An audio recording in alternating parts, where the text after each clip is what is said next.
Antarctica, frigid, barren, seemingly endless. On December the 3rd, 1961, a 63-year-old woman by the name of Andrea Barnes set off single-handedly across this barrier of ice. On December the 18th, the weather turned against her. A week later, on Christmas Day, radio contact was lost. Miss Barnes was never seen again.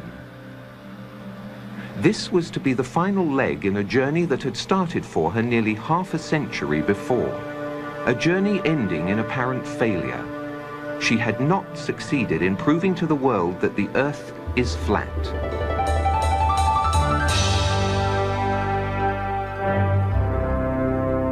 It has a flat top and it's shaped like a top.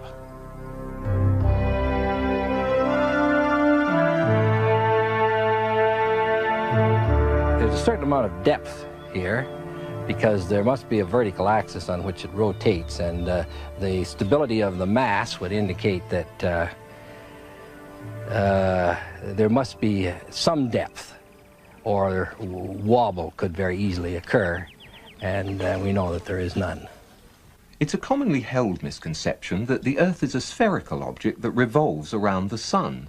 But the fact is, of course, that the Earth is a circular dish surrounded by a barrier of ice that explorers like Andrea Barnes have been attempting to penetrate for centuries.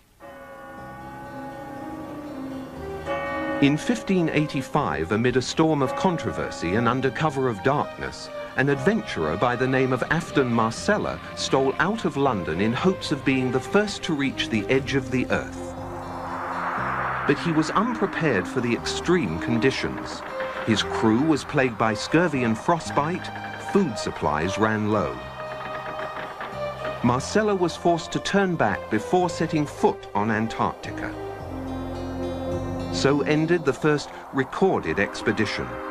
But the controversy goes back much further than that. Since long before the dawn of recorded history, we've been trying to understand the world around us.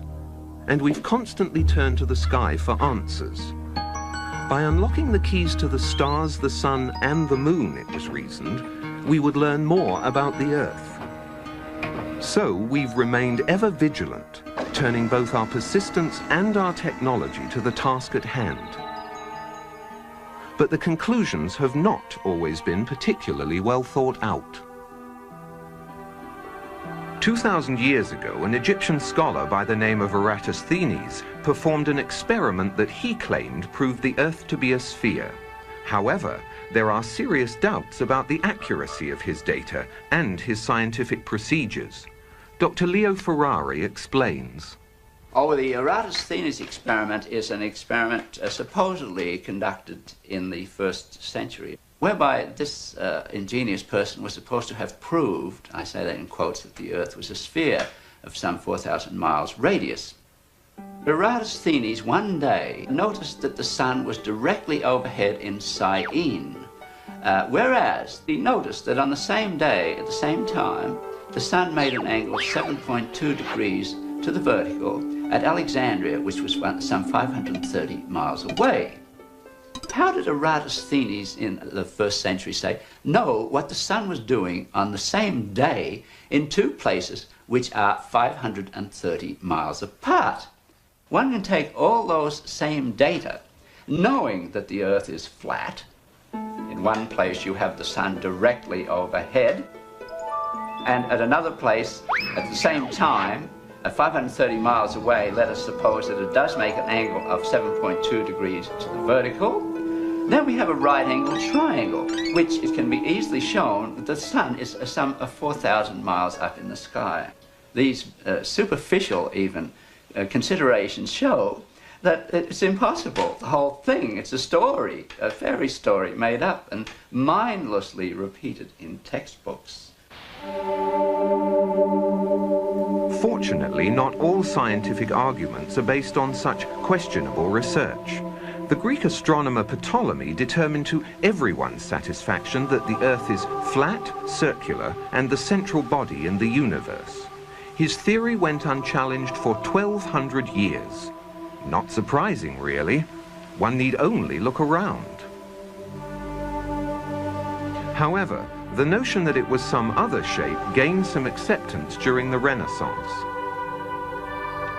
These were impoverished times. Most writers, artists, and scientists could not support themselves through their work. They depended on the patronage of the upper class. Consequently, creative and original thinking men let their imaginations run rampant in order to attract support. The fact that Leonardo da Vinci designed a flying machine late in the 15th century confirms that the sky was the limit to which scientists would go to impress potential backers. And an examination of the shape of the Earth was a popular theme. In 1543, the Polish astronomer Copernicus suggested the bizarre notion that the Earth is a round ball that circles the Sun. But his book emphasized it was only a hypothesis. He further avoided controversy by withholding the book for 13 years, and then by dying on the day it was published. Edmund Halley, the highly esteemed British astronomer, best known for the comet named after him, proposed that the Earth is made up of several concentric spheres, each supporting life, placed inside one another in the manner of a Chinese box puzzle. Marshall B. Gardner, however, insisted that the Earth is completely hollow except for a small sun that lights the interior.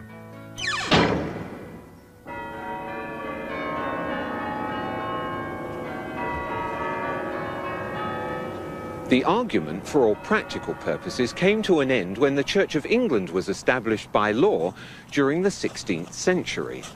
They rejected many laws of the ancient Catholic Church, and to appear forward-thinking, they embraced many radical scientific notions prevalent at the time, including Copernicus' round Earth theory.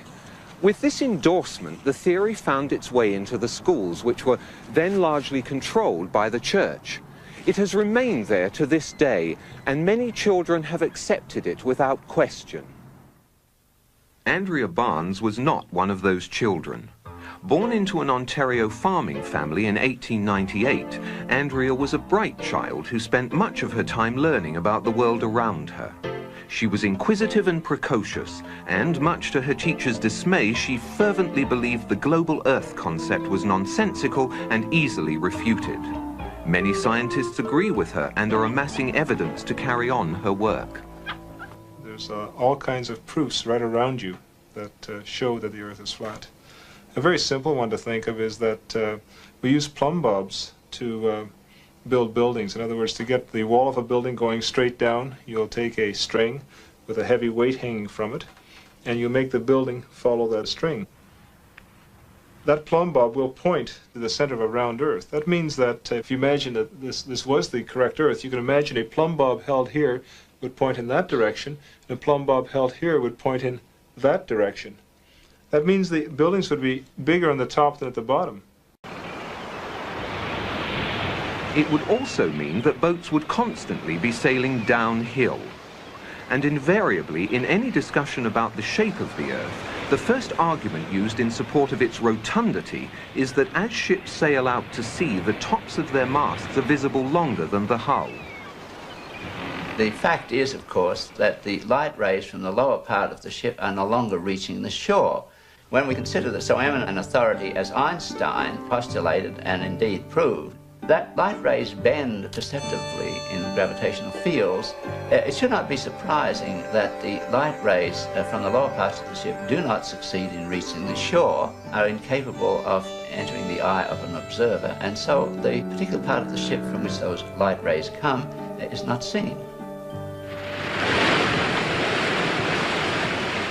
But it was hundreds of years before Einstein's time when explorers like Sir Francis Drake and Ferdinand Magellan were pushing out the boundaries of the known world.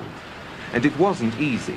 As they ventured further and further from established trade routes, the fear of coming to the edge of the world and falling off became a very real one. Sailors became increasingly apprehensive about joining such an expedition. So Copernicus' notion that the Earth was a ball you couldn't fall off of was readily embraced by businessmen. And when Magellan's crew claimed to have circumnavigated the globe in 1522, it was seen as a new piece in the scientific puzzle. But more importantly, it was seen as a strong psychological boost for free enterprise. It's also been seen as a huge publicity stunt.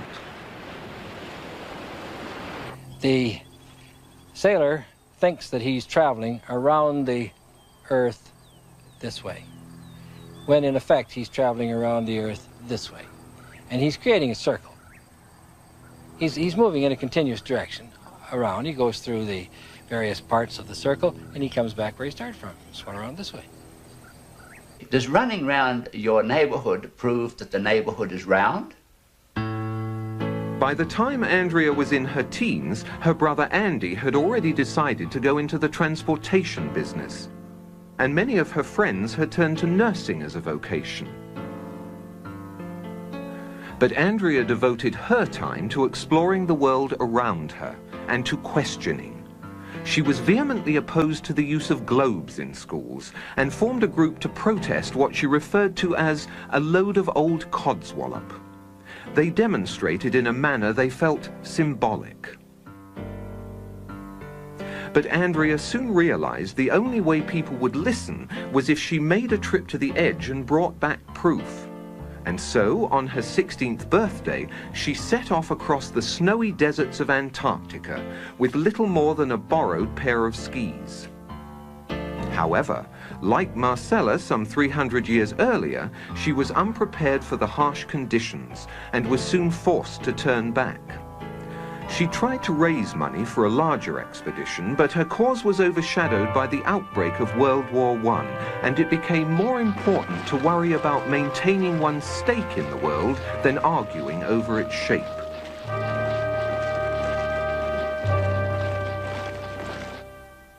Although they never met, Andrea's mentor was this man, Samuel Burley Rowbottom, better known throughout the scientific community as Parallax.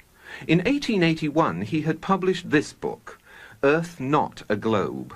Outlining dozens of experiments performed over many years, it quickly became the standard authority for anti-globularists. Perhaps the most significant experiments were those carried out on a canal known as the Old Bedford Level. Located in Cambridgeshire, England, the canal is perfectly straight over an uninterrupted 6-mile stretch. While there, Parallax conducted many experiments, all towards one conclusion, to prove that the surface of the water in the canal was indeed perfectly flat. In one experiment, a boat carrying a flag rowed from one bridge to another 6 miles away. An observer with a telescope placed 8 inches above the surface of the water found that the flag and the boat were distinctly visible throughout the entire distance. If the Earth is a sphere with a circumference of 25,000 miles, then over a distance of 6 miles, the second bridge should mathematically be 16 feet below the observer's eye line. But in spite of the mathematical evidence, any further attempts to restore belief in the flat Earth seem doomed by one of the supposed great moments in modern scientific achievement.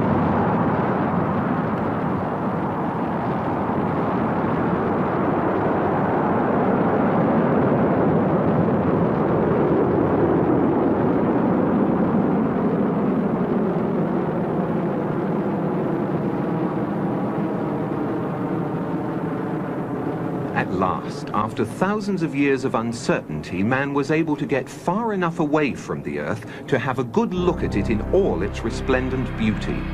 It did appear curved, and photographs were brought back for all to see. However, according to experts, these photographs are much less conclusive than one might think. Einstein told us that light actually is attracted by gravity. In other words, the path of light is not straight in a strong gravitational field. So, astronauts looking at the Earth see a curved Earth, but what they don't realize is that it's not the Earth that's curved, it's the light taking a curved path from the Earth because of the strong gravitational field of the Earth that makes the Earth look curved.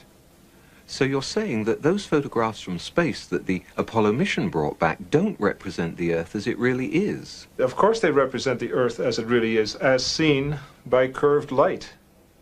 And so those photographs from space are entirely correct. And it's just that what has to be taken into account when we take data from those photographs is that light traveling through space is curved by gravity.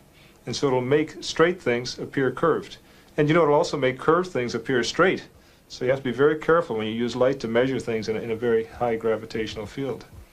They're going up, and the astronaut thinks he's leveling off this way, going around, when in effect he's leveling off this way, and he goes around in a circle, this, like so. The farther out he goes, the less he sees of the Earth. He makes a bigger circle, he can make as big a circle as he likes, and which is in effect exactly the same as if he was going around the world this way, and going out farther, he makes a larger orbit.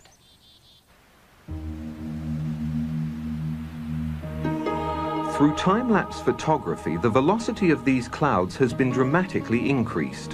While they were actually drifting over the mountains at approximately 27 miles per hour, they now have the appearance of moving at well over 100, 4 times their normal speed.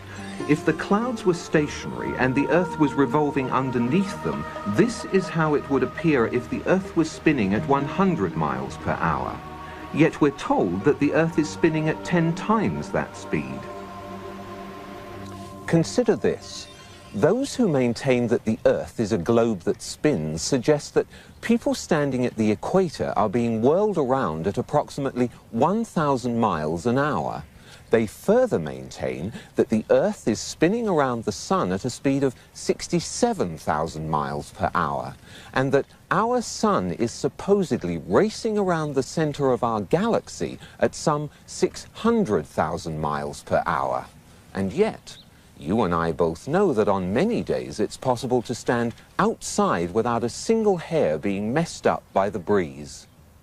You put your hand outside a window of a car which is going even at 80 kilometers per hour, a terrific wind goes blasting by and pushes your hand back. Imagine putting your hand outside the window of a car that's going 1,600 kilometers per hour. We just take your hand right off. With a sphere of 4,000 miles radius being spun round once every 24 hours, a little bit of calculations will show that that person there is being spun round at about 1,000 miles an hour and it doesn't know it. I mean, this is obvious nonsense. You go on a merry-go-round and it goes, I doubt, more than 10 miles an hour and you get off all dizzy. You mean to tell me that people can be spun round at approximately 1,000 miles an hour and not know it? Why, if this is so, this whole room that we're in is supposedly being spun round at something of approximately that order of speed, and we don't know it. There's all kinds of evidence for the phenomenon of what's called continental drift. This means that the continents are able to move as if they're floating on a fluid. Now, if the Earth is spherical, if it's spinning, anybody knows that if this is spinning very, very, very fast like that the continents should all be located at the equator, because centrifugal force would move the continents from the poles to the middle. One of the real big problems that maybe is a little bit easier to understand, sound doesn't travel nearly that fast.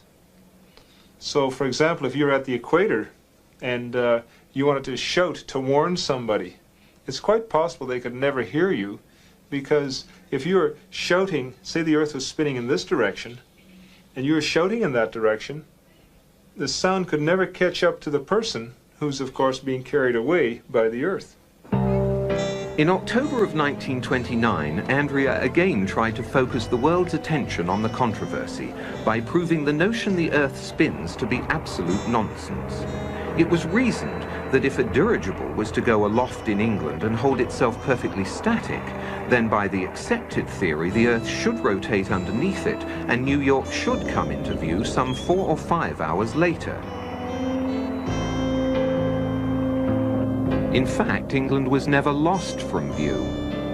The dirigible eventually ran low on fuel and had to land. Andrea insisted she had made her point. But New York wasn't paying attention that day. The stock market crash monopolized the headlines then and for some time to come. Andrea had again been upstaged. Instead of going, spinning around this way and going around, goes up and down. Now, when the Earth is up here, and this is the sun, no rays, dark. When the Earth is down here, daylight. When the Earth is here relative to the sun, and it's going up, sunset, into night. Reaches the top of its path, comes back down again, and sunrise.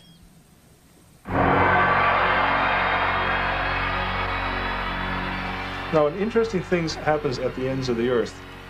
You see, when you go on a car trip from point A to point B, you're moving through what's called space. And it takes time to get through space. But if there is space, there must also be non-space. It's kind of like saying, if there is wet, there must be dry. You can't have one without the other. It's obvious. So when you get to the end of the pizza model of the Earth, you're actually moving from space into non-space. Now you can move through non-space in no time. See, it takes time to move through space, but it takes no time to move through non-space. So a lot of things are affected by this. For example, satellites, as they cross the Earth, they will then go into this non-space region. They will instantly then be able to reappear back where they started by taking a non-space route. The moon does this, the sun does this, and stars even do this at a very, very slow rate, moving from space into non-space and then reappearing back where they started from.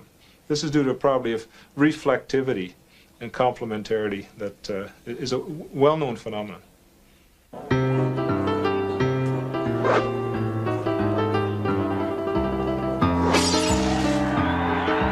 By November of 1938, Andrea was prepared for her second attempt to reach the edge.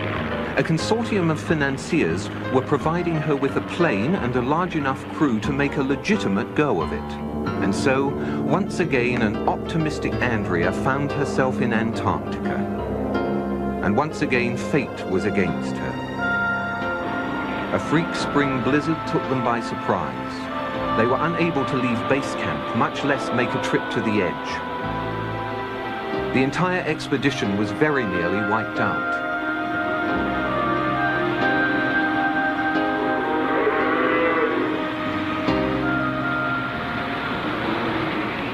That was the last attempt Andrea made until 23 years later, when she set off alone by snowmobile in 1961. Until recently, that was the end of the story.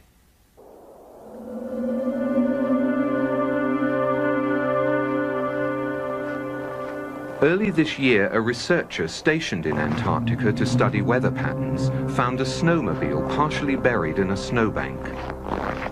It had run out of fuel and there were no signs of Andrea anywhere. But he did find these, a camera and a note. The note says only, "I have been there.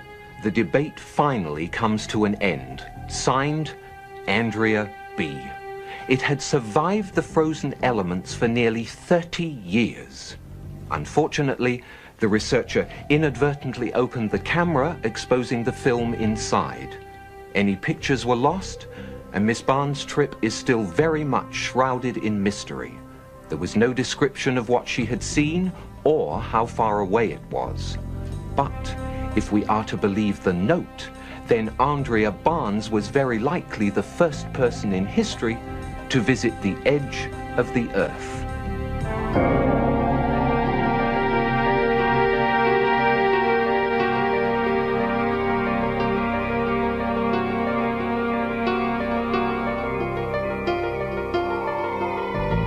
What you don't know, you eliminate.